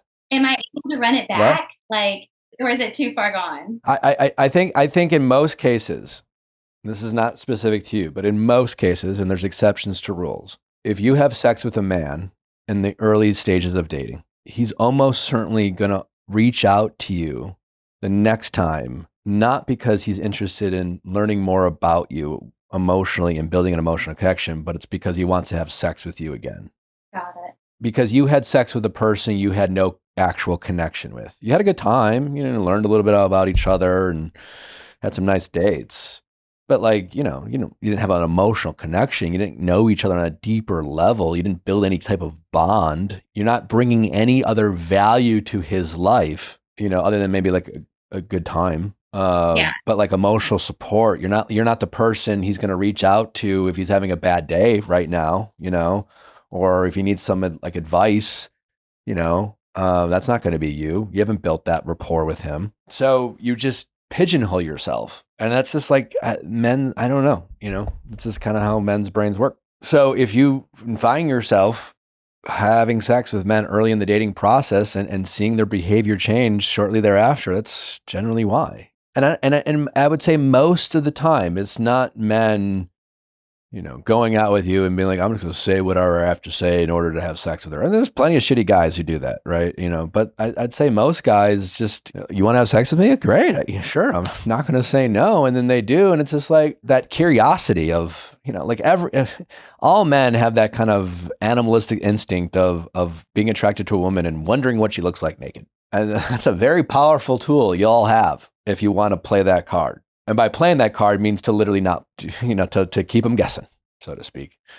So a couple weeks ago, he did kind of ghost me for like, it was almost 4 days. And I didn't say anything about it like when I did hear from him. But whenever I went over to his house afterwards, I just kind of like brought it up. I was like, I don't know. It made sense, and I probably shouldn't have brought it up anyway, but to me it made sense. I was like, you kind of disappeared for, what was it, 4 days? I was like, I understand things like happen. Just send a text next time. And then like he didn't want to get into it, so he tried to kiss me, and so I was like, I'm confused about what you just said. Like, what are you trying to resolve here that you say you could like? Well, I brought it up to him. Brought what up? The ghosting. Okay. He like ghosted me for a few days. Okay. And then when I did hear from him, like over text, I didn't bring it up until I was in person with him. Yeah. And so I was like, you could like just maybe like a text or like something. I was like, if you're not interested in me, you're not interested in me, but I just would have rather have like heard from you. And he just like leaned in to kiss me. And I like put my hand up and I was like, sorry, like, he was like, you could say sorry. And he was like, no, I am. Da, da, da. I'm like, I bet you are now that you want to make out. And he just kind of like laughed it off and then leaned back. And then he was like, yeah, I shouldn't have done that. That was really rude of me. And so just be clear, like when you say ghost, he just didn't call you for a couple days? Yeah, he didn't text me he didn't text me for, it was like 4 days. Like I'm cool with not the every day, like all day. That puts too much, But what expectations do you guys have that he was supposed to reach out to you on any type of consistent basis? I just thought it would have been the polite thing to do. Maybe I'm wrong. I mean, you're not wrong. I mean, it's just, it's a matter of opinion. And I just think you or anyone else listening, you're better off just like, it's like if you want, when you say polite, like you want him to be an adult. And like part of expecting other people of being adults is you being an adult too. If you want to get naked and have sex with a guy, again, go nuts. Like absolutely no, like, but like, maybe have a conversation with a guy before about like his expectations. But like you, and I say you, everyone now, people in dating culture are doing this weird thing where it's just like, I don't want to sound crazy. I don't want to but let's get naked and have sex. But I don't want to, I don't want to like expect anything from him. I mean, we're not dating. He's not my boyfriend. Ugh. Yeah. You know what I'm saying? But like, again, like have a ball with sex, but like this is either a person you're interested in getting to know and pursue on a deeper level other than just a casual hookup, or it's a casual hookup. Yeah. It's hard to be both. And if you get lucky that you guys are just like so hot for each other that you love both having sex with each other so much that you just kind of keep hanging out. And over that time of like hooking up, you build a rapport and emotional connection. You luck out, which is kind of like the story of me and Natalie, which is kind of like, we were just kind of obsessed with each other physically that we just kept hanging out. And then like 6 months later, like, I think I love this girl. But that was because we built that connection through like, being drawn to each other.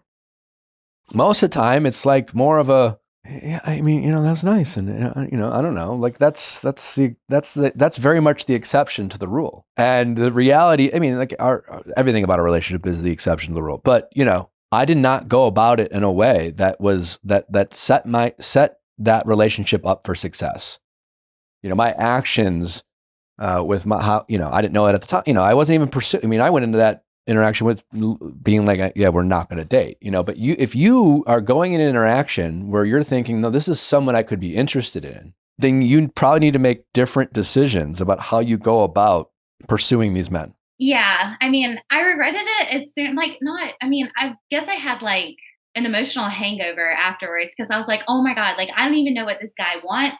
He doesn't know what I want. Yeah. I'm like that. I don't know. And then that's why like, I just kind of avoided him, like texting him this past week is because I'm like, okay, you kind of ghosted me. Like you kind of ghosted me. Then we had sex. You don't know what I want. I don't know what you want. And I know how that goes. Like, I mean, I don't know. Because I was really trying to be more intentional. I truly was. Like, I know we like hooked up the third date. I was just trying to be more intentional. I mean, I thought I was, and maybe that's why, I don't know. It's really discouraging because I truly felt like I was doing something different. And then I was like, what was different? Because normally I have a very full throttle personality. What do you mean by that? I'm the biggest person in the room. Okay. I mean, you hear me, I'm there. You got a big personality. Yeah. And the vibe I got from him it just felt good with my vibe. Okay, great. And he was older. He's 37. He's older. He has it he just seemed more in line with what I wanted. So I felt like, okay, great. Like I was being more intentional. I truly felt like I was being more intentional. He was more in line with how did you manifest that into action? I did not lay it on as thick as I normally would have because normally I'm being matched. I get the love bomb and then I just match that energy. So I'm like, okay, if that's what they're giving me, I'm going to meet them where they're at. Or it's been like, oh, I can be a slow burn, but the moment they like have an attitude. So like, hold on, let's just pause for a second. So you're saying in the past that if you'd meet a guy, there'd be some interest and he would be like, I'm in love with you. And so because he was saying that, you would match that energy regardless of if you felt that way? Yeah. Okay. I know that's wrong. Like, I know I should like be more. It is what it is. I mean, listen, we all dating, like I used this analogy before, but like love is a powerful, crazy fucking thing that's unpredictable and we all want it, but it's combustible, it's unstable. It takes a lot of tender, loving care. We turn 18 in adults and then we get this like, all right, go kind of like find love, so to speak. In fact, sometimes we start before we're even adults, right? It's a very powerful thing. And if we use that analogy like a sports car, like, do you think you'd get comfortable getting into a Ferrari without any real lessons and feel comfortable getting behind that wheel and not driving? And probably not, right? Like, it's like, so give yourself grace, but be willing to learn from your mistakes, right? And so I'm not pointing this out to like be like, well, that was stupid or like make you feel bad about your choices, but I do want you to recognize that like men can do whatever they want. They can love bomb, they can be immature, but as you become more of an adult woman and you mature in life, you need to recognize that if a man wants to like fall in love with you at the second date, that you know he's not, then you don't let your ego that, and then you don't match his level and you just go, whoa, you don't even know me. You know, let's slow down, buddy. And you put him in his place. And every man's going to find that attractive. Men are going to do one of two things: either find that attractive, or they will reveal themselves as someone who's like just trying to get laid. I mean, you're right, obviously. It's just, you have to take accountability for your dating life. You have to be willing to learn from your mistakes. Men are going to men, you know, so to speak. But by learning through your mistakes, you can get better at handling yourself and being more in control of these situations. Because the way you talk about your dating situations, you're always just like waiting for the man to lead, so to speak. And I get like in traditional, like a lot of women want that, so to speak. But I think want that in a relationship for the relationship, you know? If you want to have a more traditional relationship and kind of like, you know, trad wife, whatever, and you want a man to be more of the leader, that's great. Like, I love that for you, you know? Like, in a lot of ways, Natalie likes that I take the lead in things, right? But you're not in a relationship with these men.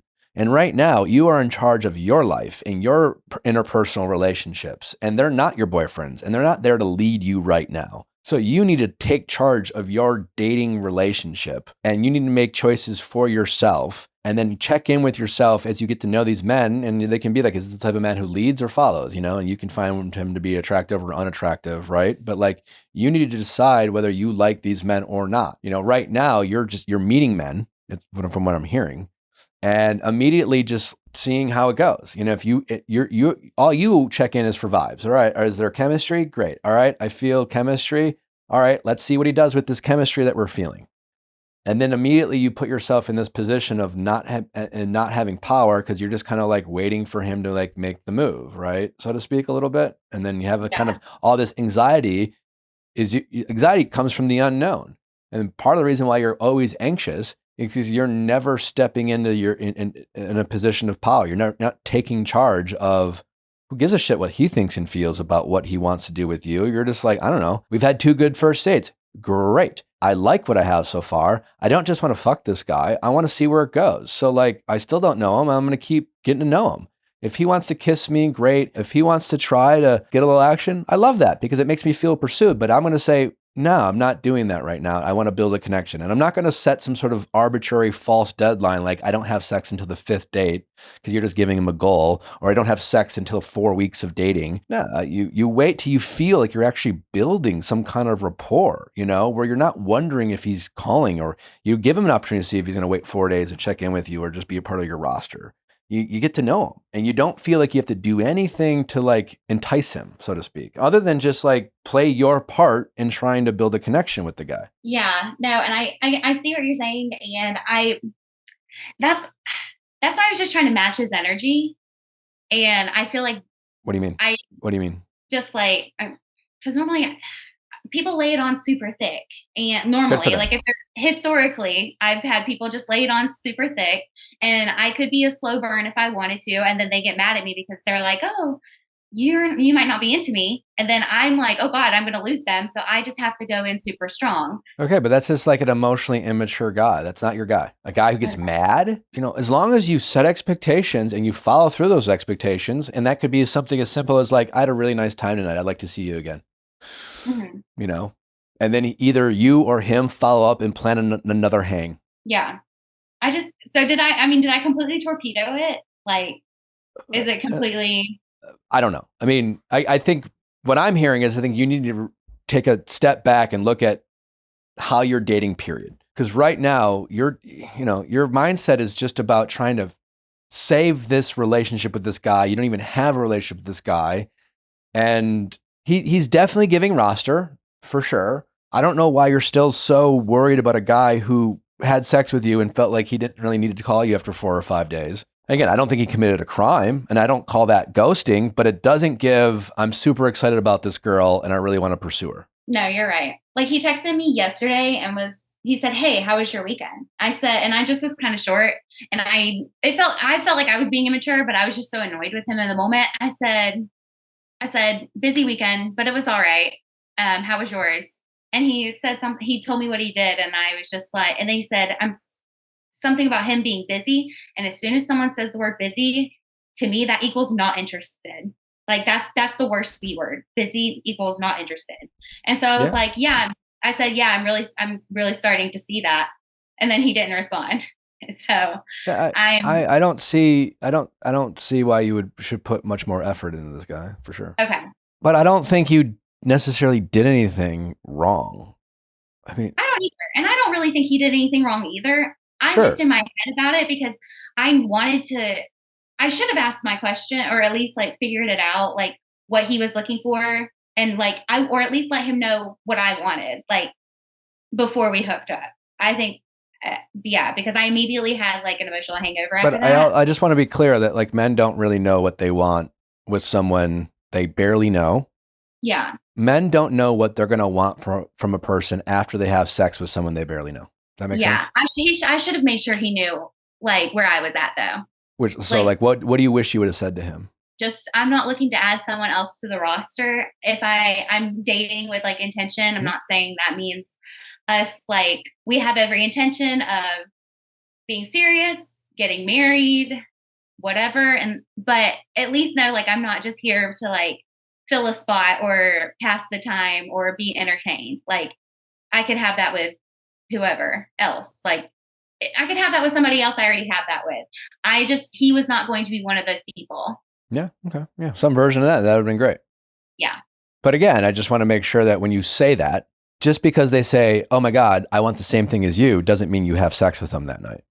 Yeah. And we didn't even get that far. I just went ahead and did it. So Yeah. But I'm just saying in the future, if you do communicate that expectation, getting a response that that they agree doesn't mean you should have sex if you mean what you say.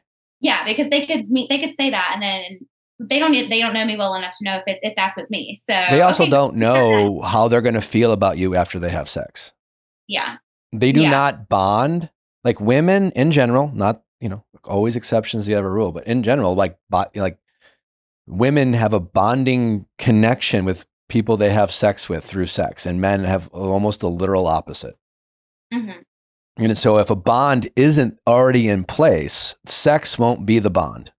For women, it can be. And it puts you in a vulnerable position because you will have, going on The Bachelor is a manufactured environment that creates emotions that might not otherwise be there. And kind of that's how sex can be for women when it comes to like their body chemistry. It is not how it is for men, for the most part. Was my first mistake him just being a 37-year-old man on Tinder? Like, should I have known better? Honestly. No, I mean, I don't know. I wouldn't judge a book by its cover. I mean, It just requires you to have more upfront conversations and setting expectations. It requires for you to set boundaries with yourself and enforce those boundaries regardless of how much fun you're having on a date or how hot you think they are or regardless of what they say. If this is a person you're pursuing and getting to know for something more than just a hookup, I wouldn't hook up. Yeah. Simple math. I really should have known better. I don't know. Maybe I was like, okay, this is the third date. I feel like I was rationalizing it in my head. Yeah. You made a bet. That's what, you made a bet and most bets don't win, I made a bet and won, and it was dumb luck, and that wasn't even a bet. I didn't even want it, it wasn't, it's just like, but again, if you just want to I'm not telling you what to do, and I'm not telling if you will never find love if you don't change anything, but you're going to be banking on more luck than, there's things we can do to set ourselves up for success. And I'm just trying to give you a playbook to set yourself better up for success. And you're going to live your life and you should YOLO every once in a while and just have some fucking fun and just be in the moment. But if you want to set yourself up for success, there's ways of doing it and there's ways of not doing it. And right now you're doing a lot of things that are not setting yourself up for success. Part of that is allowing the bad ones to come and go. Again, like a guy getting upset with you because you want to go at your pace is just not your guy. It is not permission for you to then go at their pace at the risk of you feeling anxious and uncomfortable with that pace, only to give them what they want and then make you feel used afterwards. Yeah, that's how I felt with the last guy that I was dating before this guy. And it's been nothing but toxicity since. And I was really trying to avoid that. But that's what this guy, he hasn't like love bombed me. It has felt like mature, like good, like a good pace, like communication wise. Yeah. But that doesn't even matter because I slept with him too early and he didn't know what I wanted. Right. Okay. So what do I do from this point? With this I'm guy? gonna sit I'm gonna sit here Nothing. racking my brain. Like I don't let it go. Don't reach out to him again. Why? For what purpose? He's too busy. Yeah. And I hate Follow that. your own advice. You said the B, and I agree with you. It's a great line. You know, the B word it's not a good sign. Okay. But so even if he texted me last night, I don't text him and I don't text him again. If you want, if he texts you can reach out and be like, listen, I just like, you seem too busy. And honestly, I'm just, like you said, I'm not really, I had a good time with you, man. It was great. But like, I'm just not looking to be part of the roster or just have you casually pop in from time to time. And I'm just not getting the vibe that you're looking for anything more than that. Okay. And you seem kind of busy. Okay. So yeah, if I'm not saying you don't need to ghost him, you can, if he wants to reach out to you, let him reach out to you and then just be honest with him and take charge of your dating life. Stop worrying about how people are going to respond to you taking control of your life. Yeah. I try to avoid the rejection. I want you to hear about what I just said. And I want you to process what I just said and not think about responding. Okay. I want you to not worry about how people are going to respond to you taking charge of your life, your dating life specifically. That's really good advice. But I want you to now think about it. And I want you to think about ways in which you have worried about how they're going to respond and allow that to cause you to not take charge of your dating life. And I want you to think about your dating life more than you're thinking about him. Yeah. I never really thought about it like that.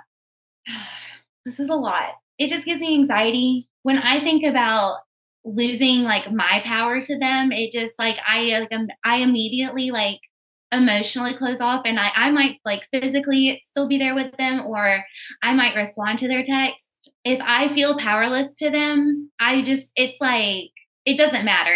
I could just be like it'll turn into a crash out situation. And then it'll just spiral into something like literally emotional warfare. And I do it to myself because you're right. I haven't set good boundaries and I just need to be more. You need to be more what? I just need to be more thoughtful for at least for myself. Like I need to stop worrying about I need to just be aware, like, okay, the guy is the driving force, but like, this is my show too. Like, yeah. I'd have to do a better job of protecting my feelings. And you need to take charge of your dating life. Your dating life and and how you want to be in a relationship are two different things. You're meeting men and you're trying to simulate a relationship immediately. Yeah. That is not how you do it. You got to get to know them first. You know, you got to try them out. You got to take it slow. You got to say no to them and see how they respond. You need to look for signs of how they might be in a relationship, but that doesn't mean you simulate a relationship and play house. Yeah, I'm really bad at that. We all are. Okay. But you just have to get good at, again, learn from your mistakes. Okay. I feel like I have done a better job this time, but at the same time, I just hone in on this one person, and I have to be better about not doing that, because then I don't even remember that I don't remember myself and my emotions. I don't know if that probably doesn't make much sense. But. Well, I mean, yeah, it makes sense in the sense that, like, again, like your bad habit is to, again, allow men to lead the entire dating portion. And so, sounds like, you find that attractive in a man. That's great. But like early on, he shouldn't be dictating all the terms. And as soon as you allow a man to dictate all the terms, then you're just constantly in a holding pattern. You're just waiting for them to text you, or waiting to see what they're going to say, or waiting to see if they want to hang out with you. And that's the part that gives you constant anxiety. And then when you don't get what you want, then you start second guessing all your choices. Or should I have done that? Should I have done this? Or should I have done that? And it's all based off of their validation for you. And you're spending all this energy waiting for validation from a man you know nothing about. You don't know anything about them, how they're going to be around your parents or how they're going to handle stress, or like if they're going to have a list of 40 bad habits that would just actually give you the ick. But you just put these people on a pedestal because you had a couple good dates, or they're a certain height or look a certain way. And you need to like just take it slow. And if a guy throws a fit and gets mad as you described, you're like, okay, well, you are not looking for what I'm looking for. So can I tell you about a situation? Okay, so the last time we hung out, but the week before he was Well, let me ask you, before you tell me the story, I'm happy to hear the story, but I want you to think about what we just said and try to apply it to the story you are about to tell me, and think if you can answer your own question. So, it just has to do with me. I thought I took charge, like in this situation. We just were texting, checking in or whatever. He acted like he wanted to ask me to do something, and then it just kind of like trailed off a little bit. I said, so you should ask me out. We were talking about what we were doing for the week, said something, and I said, well, you should ask me out. And immediately he said, well, he was like, will you go out with me sometime this week? And I was like, sure, sounds good. Okay. So I know I have it in me to do it, to take charge on my end and not just let them have the reins. But like, I don't want to have to do that every time. And I guess if I have to do that every time, he's not my guy. I don't know. There's a difference between giving a guy a little bit of coaching and letting him know what you like and seeing if he responds versus nagging, it's 2025. And I think men are really struggling with how they're, it's like the rules of dating have drastically changed. And, there's just a lot of toxicity in online period. And, and how old are you again? 29. 29. Okay. A lot of young men are told, like, don't approach women in public. Don't be a creep. Just don't be a fucking creep. So yeah, there might be a little bit of coaching. Letting a guy know what you like is part of taking control of your dating life. Again, you're not trying to simulate a relationship with these guys early on, but like, see if if you want to go with me, you need to ask me on a date. All right. And then you did, right? Well, do you have to keep asking him to ask you? Okay. Well, then that's a bad sign. Yeah. But if it's a guy's like, all right, you want me to ask you? Great. I'm going to ask you. Yeah. I think you need to be willing to take more charge of your dating life. And I think you need to be okay with that. And then you can, by doing so, you can learn more about these men if they have the type of qualities that you want in a relationship. I think I can do that. I think I can do that. I was engaged a couple of years ago. Okay. And I walked all over him. I was so fine. Jump, you say how high. His personality kind of let me feel like that was okay. And then it ended up being really unattractive, and it got unattractive for me too. I did not like being that way. I didn't like the monster I had created. So you got to find balance, That's why I say I'm like full throttle. I have no balance. I really need to work on that. Okay. Well, try to work on it. Yeah. All right. And again, learn from your mistakes, right? But if you are going to be constantly demanding things and have a short fuse and that's the product you're going to get. Mm-hmm. I think you can take charge of your life without being overbearing and demanding and unappreciative. You can be a calm, confident woman who knows what she's looking for and has dated enough to understand what are green flags and red flags and what are positive qualities and not positive qualities, and set boundaries for yourself and hold these men that you date accountable for how they act early in dating situations. And when you are dating someone that you see potential with, then you know that like sex is only going to complicate things. And if there's a guy that you're just like, I don't know, he's kind of a loser, but he's hot and I kind of want to fuck him, then have a ball. You know that it might again, how you feel afterwards is going to be different than how he feels afterwards. That's just a risk you're going to have to take. But men don't fall in love with women they have sex with. They fall in love with women they respect and desire and feel emotionally taken care of and want to take care of them and curiosity. They fall in love with wanting to see you naked and things like that. But it's not sex. Sex is something that men enjoy sex. They like doing it. It's not like a love making session early on, especially. You're right. All right. And I hear you. Okay. I hear you. I can do that. Okay. Yeah, you're right. I feel like you're always right. Anyway. You're going to be okay. You're going to be okay. Just For sure. Slow down a little bit. You got a lot going for you. Don't try to simulate a relationship. You're right. All right. Thank you so much. I really appreciate it. My pleasure. Thank you very much for calling, and please keep us posted. We'd love an update to see if you've incorporated anything that you learned from this call. I will. Thank you so much. I really needed that. Thank you. Take care. Bye. All right, bye-bye.